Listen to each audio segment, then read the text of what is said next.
Most people start asking about Airbnbs in Canmore when they're already feeling a little bit uneasy. They've heard things are changing, they've heard that enforcement has gotten tighter, and they're wondering if they're about to step into something that's overly risky. So in this video, I want to walk through the rules that people constantly underestimate, where the real risk actually lives, and why these rules change in the first place. And so when we talk about rules, there are two different gatekeepers that you have to understand. The first of those gatekeepers is the town of Canmore, and that includes the zoning, the land use, the bylaws, the enforcement, all of this.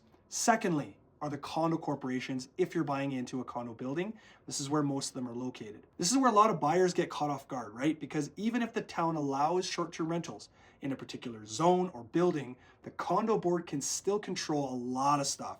It can control how that unit operates.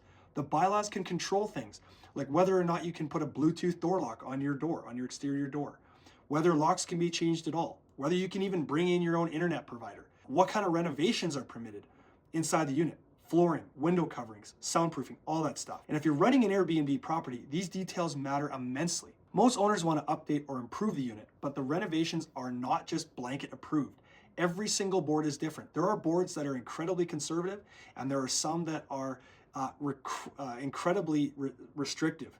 And a lot of them will require formal approvals, timelines, deposits, and a huge amount of work done, even for the smallest of changes. Parking is another thing. Parking is controlled by the condo board unless it's a titled stall. Guest parking rules can be strict.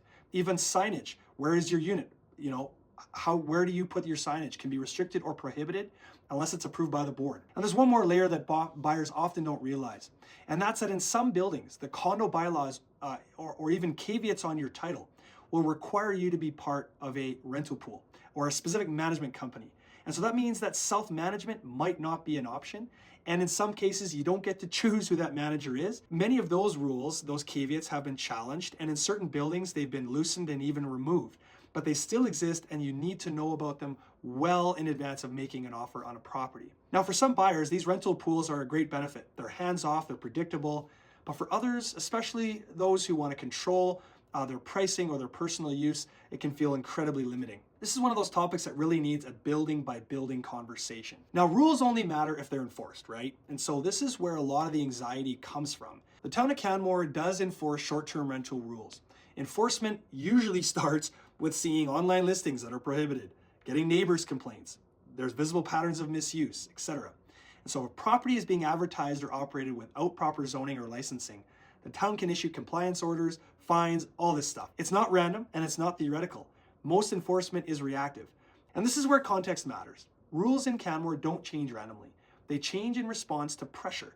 And the biggest pressure right now is housing. As housing has become more and more scarce in Canmore and incredibly more expensive, the town has been reviewing how short-term rentals affect the long-term residential supply.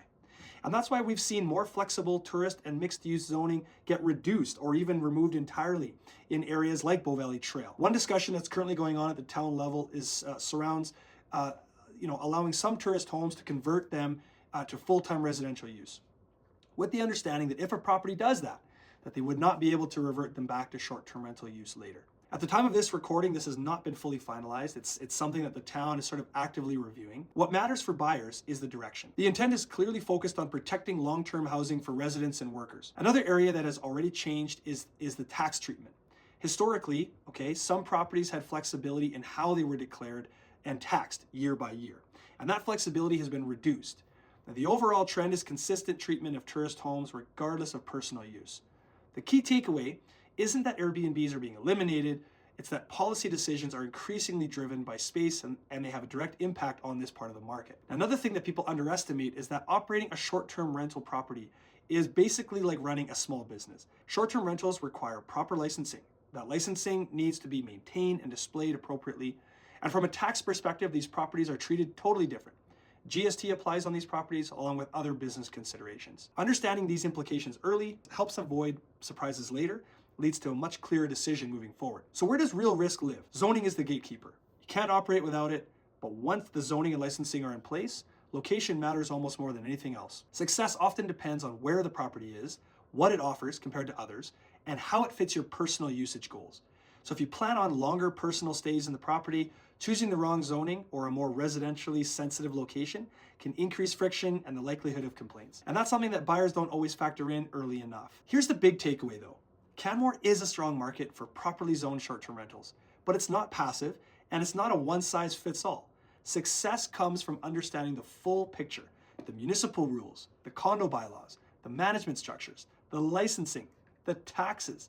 The people who struggle in these businesses aren't usually the ones who misunderstood the zoning.